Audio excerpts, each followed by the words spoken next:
ጴጥሮስ መልእክት አንደኛ ምዕራፍ 1 የኢየሱስ ክርስቶስ ሐዋርያ ጴጥሮስ በጳንጦስ፣ በገላትያ፣ በቀጶዶቅያ፣ በእስያና በቢታንያ ተበትነው በመጻተኝነት ለሚኖሩ ለእግዚአብሔር ምርጦች እግዚአብሔር አብ አስቀድሞ አውቋቸው ኢየሱስ ክርስቶስን ለመታዘዝ ደሙ ለተረጨባቸውና በመንፈስ አማካይነት ለተቀደሱት ጸጋና ሰላም ይብዛላችሁ።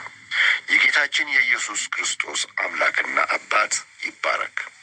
እርሱ ከታላቅ ምሕረቱ የተነሳ በኢየሱስ ክርስቶስ ከሞት መነሳት ምክንያት ለሕያው ተስፋ በሚሆን አዲስ ልደት እንዲሁም በሰማይ ለማይጠፋ ለማይበላሽና ለማይለወጥ ርስት እንደገና ወለደን። እናንተም በመጨረሻው ዘመን ሊገለጥ የተዘጋጀው ድነት እስኪመጣ ድረስ በእምነት አማካይነት በእግዚአብሔር ኃይል ተጠብቃችኋል። አሁን በብዙ አይነት ፈተና ውስጥ ሆናችሁ ለጥቂት ጊዜ መከራን ብትቀበሉም እንኳ በዚህ እጅግ ደስ ይላችኋል። እነዚህ ነገሮች በእናንተ ላይ የደረሱት በእሳት ተፈትኖ ቢጠራም ጠፊ ከሆነው ወርቅ ይልቅ እጅግ የከበረው እምነታችሁ እውነተኛ መሆኑ እንዲረጋገጥና ኢየሱስ ክርስቶስ በሚገለጥበት ጊዜ ምስጋናን፣ ክብርንና ውዳሴን እንዲያስገኝላችሁ ነው። እርሱንም ሳታዩት ትወዱታላችሁ፣ አሁን ባታዩትም በእርሱ ታምናላችሁ። መግለጽ በማይቻልና ክብር በሞላበት ሐሴት ደስ ብሏችኋል። የእምነታችሁን ፍጻሜ እርሱም የነፍሳችሁን ድነት እየተቀበላችሁ ነውና። ለእናንተ ስለሚሰጠው ጸጋ ትንቢት የተናገሩት ነቢያት ስለዚህ ድነት ተግተው በጥንቃቄ ይመረምሩ ነበር። በእነርሱ ውስጥ የነበረው የክርስቶስ መንፈስ ስለ ክርስቶስ መከራ እንዲሁም ከመከራው በኋላ ስለሚሆነው ክብር አስቀድሞ በመናገር ያመለከታቸው ጊዜ መቼና እንዴት እንደሚፈጸም ይመረምሩ ነበር።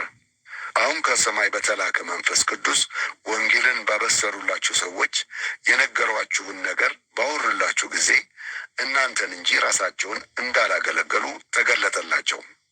መላእክትም እንኳን ሳይቀሩ እነዚህን ነገሮች ይመኛሉ። ስለዚህ ልባችሁን አዘጋጁ፣ ራሳችሁንም ግዙ። ተስፋችሁን ኢየሱስ ክርስቶስ ሲገለጥ ለእናንተ በሚሰጠው ጸጋ ላይ ሙሉ በሙሉ አድርጉ። ታዛዦች ልጆች እንደመሆናችሁ መጠን ቀድሞ ባለማወቅ ትኖሩበት የነበረውን ክፉ ምኞት አትከተሉ። ነገር ግን የጠራችሁ እርሱ ቅዱስ እንደሆነ እናንተም በኑሯችሁ ሁሉ ቅዱሳን ሁኑ። ምክንያቱም እኔ ቅዱስ ነኝና እናንተም ቅዱሳን ሁኑ ተብሎ ተጽፏል።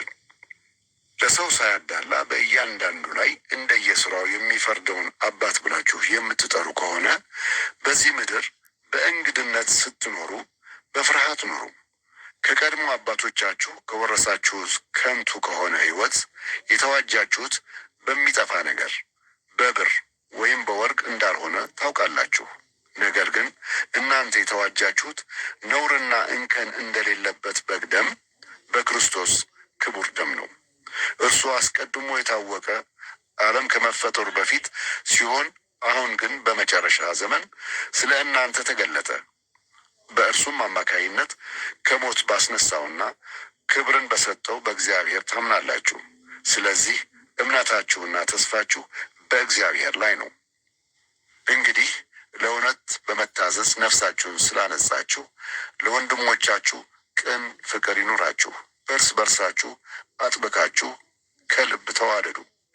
ዳግመኛ የተወለዳችሁትም ከሚጠፋ ዘር ሳይሆን ሕያው በሆነና ጸንቶ በሚኖር በእግዚአብሔር ቃል አማካይነት ከማይጠፋ ዘር ነው።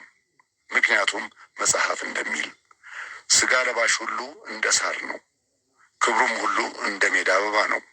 ሳሩ ይጠወልጋል፣ አበባውም ይረግፋል፣ የጌታ ቃል ግን ለዘላለም ጸንቶ ይኖራል። የተሰበከላችሁም የምሥራች ቃል ይህ ነው። የሐዋርያው ጴጥሮስ